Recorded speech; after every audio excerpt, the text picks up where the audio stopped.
अस्सलाम वालेकुम। नमस्ते, सत श्री अकाल। और देवों के देव महादेव एपिसोड 216 और पार्ट 2 है। लाइक शेयर सब्सक्राइब कर दें। स्ट्रेट चलते हैं वीडियो की तरफ।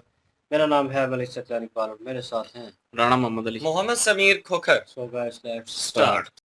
जिस उद्देश्य के हेतु मैंने इस चौसर की रचना की थी,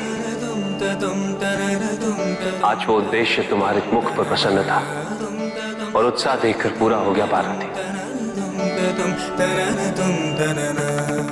अर्थात इस खेल को तुम्हारी स्वीकृति प्राप्त हो गई पार्वती। आज के पश्चात तुम्हारे निर्धारित नियमों अनुसार ये खेल संसार में मनोरंजन का माध्यम बनेगा।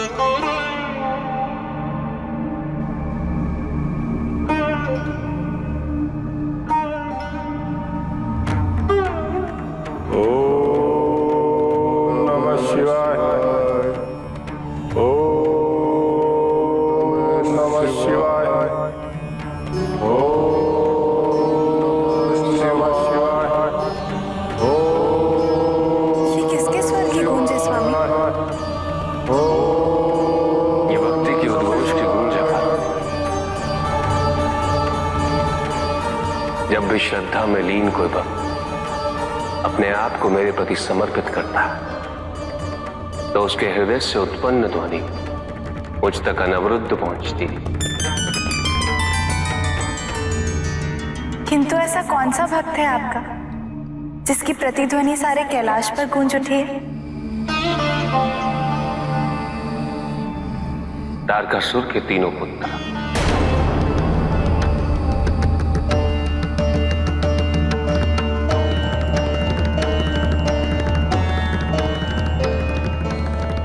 विद्युन्मलि, तरकक्ष और कमलाक्ष, ये तीनों कई वर्षों से मेरी तपस्या में लीन है। ओम नमः शिवाय। ओम नमः शिवाय। ओम नमः शिवाय। ओम नमः शिवाय। ओम नमः शिवाय। और अब इनकी साधना चरम सीमा पर पहुंच चुकी। अब मैं उनकी इच्छा पूर्ति हेतु उन्हें वरदान देने को कटिबद्ध हूं। किंतु ये कैसे संभव है स्वामी? क्या आप भूल गए कि इन तीनों ने अनेकों बार हम पे आक्रमण किया है? इन तीनों के पिता तारकासुर ने हमें विभाजित करने के कितने प्रयास किए हैं। किंतु इन तीनों ने बहुत समय पूर्व अपने पिता का परित्याग कर अपना जीवन मेरी भक्ति को समर्पित कर दिया है।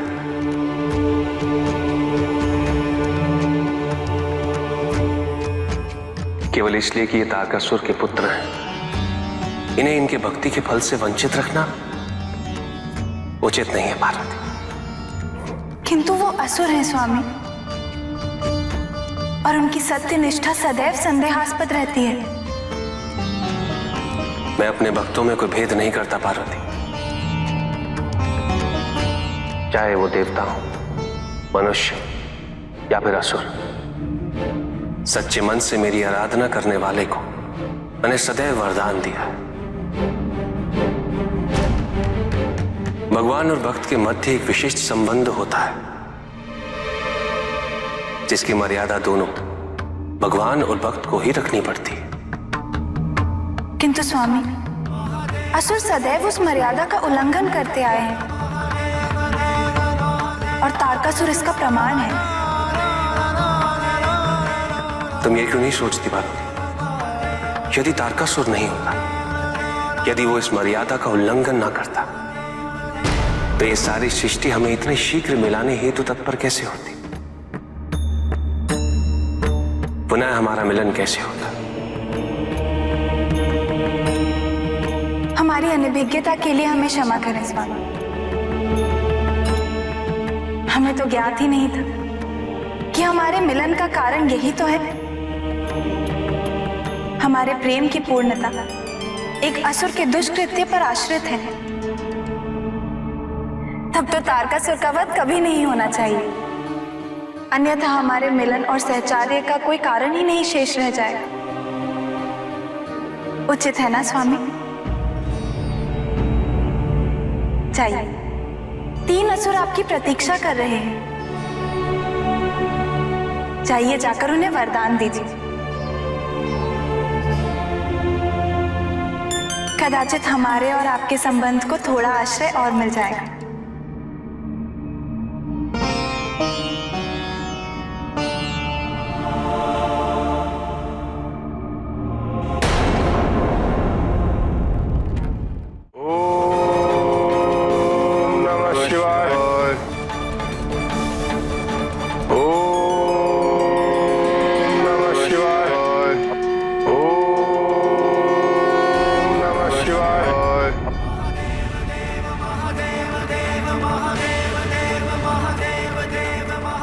मैं तुम्हारी तपस्या से प्रसन्न हुआ।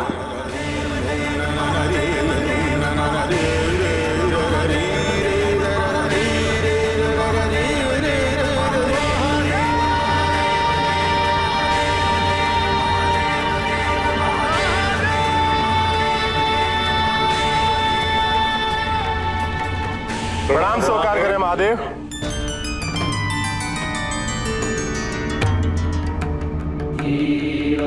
प्रभु, आपके दर्शन के लिए कब से लालायित थे हम। आपके दर्शन करके हमारा जीवन धन्य हो गया प्रभु। मांगो, क्या वरदान चाहिए तुम्हें?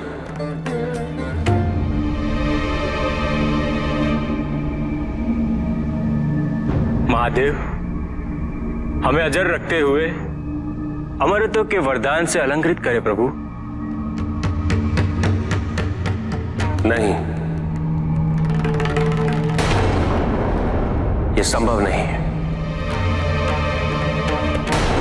अमरत्व के वरदान ने सदैव मेरे भक्तों को अहंकारी एवं अत्याचारी बनाया है।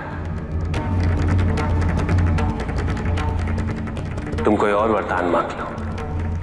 प्रभु, हम सदा आपके भक्त बने रहेंगे। कृपा करके हमें एक वरदान दे दीजिए। जब कभी भी हमारी मृत्यु निकट आएगी तो आप स्वयं आकर हमें अपने संरक्षण में ले लेंगे। जी प्रभु। उचित है,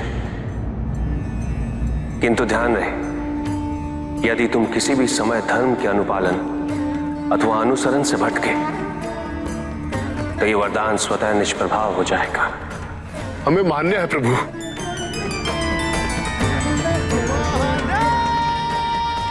तथास्तु।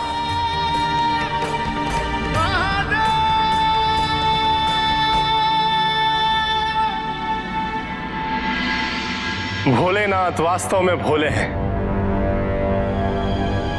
उन्होंने अमरत्व का वरदान नहीं दिया, किंतु जिसके संरक्षक वो स्वयं हो उसे मृत्यु कदापि छू भी नहीं सकती।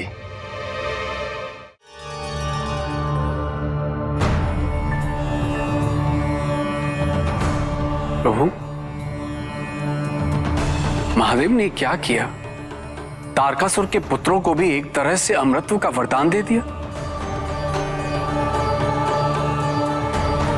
अब तो असुरों का कोई भी अहित नहीं कर सकता। प्रभु, महादेव जब भी वरदान देते हैं तो वो अपने भक्तों की मंशा नहीं, श्रद्धा देखते हैं, परंतु उस वरदान के उपयोग या दुरुपयोग का दायित्व मांगने वाले का ही होता है।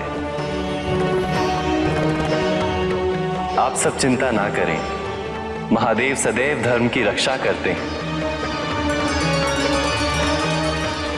इसीलिए महादेव ने उन तीनों से कहा है कि वे कोई अधर्म ना करें।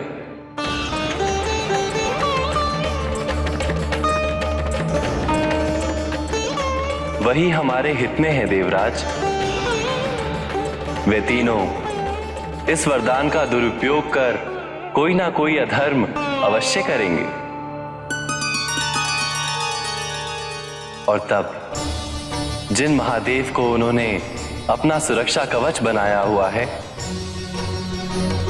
वही महादेव समय आने पर उनकी मृत्यु का कारण बनेंगे।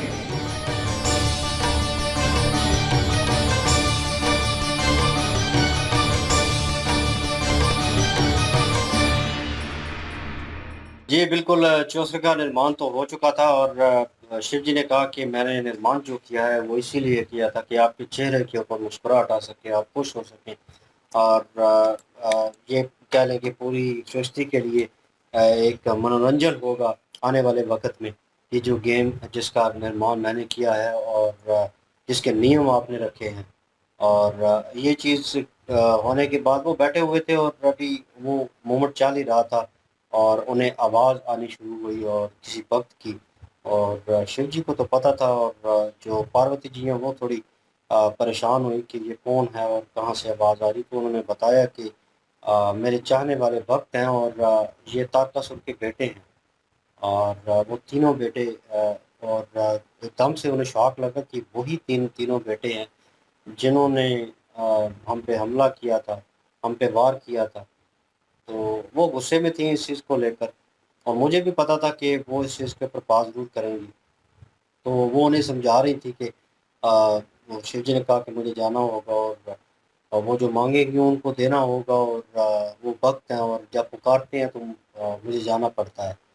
तो वो अब आगे से अब ये सारी चीज़ें गिनवाने के बाद कि ये सब कुछ हुआ, पास में उन्होंने हमले किए, हमारे दुश्मन हैं और आप उन्हें जो है वरदान देने जा रहे हैं और मतलब वो रोकना चाहती थी उनको, स्ट्रेट अवे तो नहीं रोक रही थी। लेकिन ये है कि शिव जी ने जो बातें की उनके ऊपर उन्होंने कहा कि अगर वो तारकासुर के बेटे हैं और ये सारा सिलसिला ना होता, तो अगर ये जंग ना होती, वो आपके पीछे ना होती, आपके ऊपर हमले ना करते, तो मतलब वो मिलन का वो जो मोमेंट था वो नहीं बनना था और आपके मेरे दरमियान पूरी सृष्टि इतना जोर ना लगाती, ठीक है, इतनी शिद्दत के साथ आपको मेरा मिलन जो है वो ना हो पाता।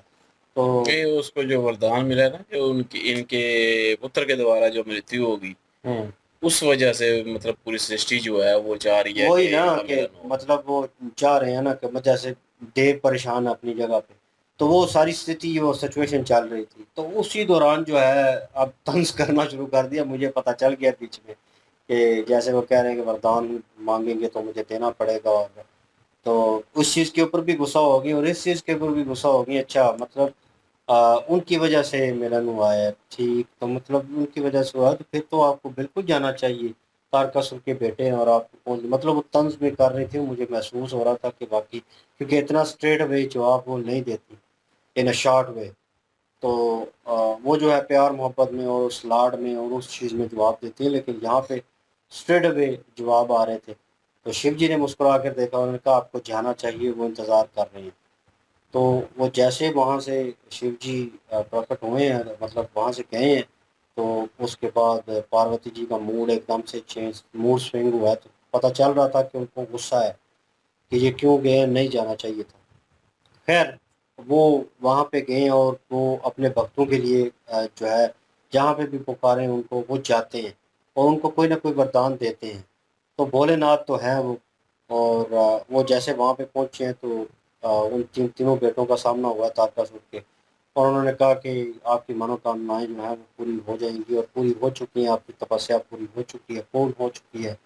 और वो प्रकट हुए हैं और उन्होंने कहा कि क्या मांगते हो। तो उन्होंने जो वरदान मांगा मुझे लग रहा था कि सेम ही होगा, वो अपने बाप की तरह, तारकासुर की तरह उन्होंने भी वो वरदान मांग लिया, क्या अजय होने के साथ साथ अमृत का वरदान। अमृत का वरदान। तो अमृत का वो वरदान। जो है वरदान मांग रहे थे और लग रहा था मुझे कि शिव जी जो है नहीं देंगे इस दफा। बड़ी बात है, उन्होंने मना कर दी। उन्होंने मना कहा कि इसीलिए मैं नहीं दे अमृत का सकता। तो हर किसी को मना कर देना, वो तो तारकासुर को भी मना देखकर कर दिया। पछता रहे हैं और इसी चीज को तारकासुर को भी मना कर दिया था, अमृत का वरदान उनको भी नहीं दिया।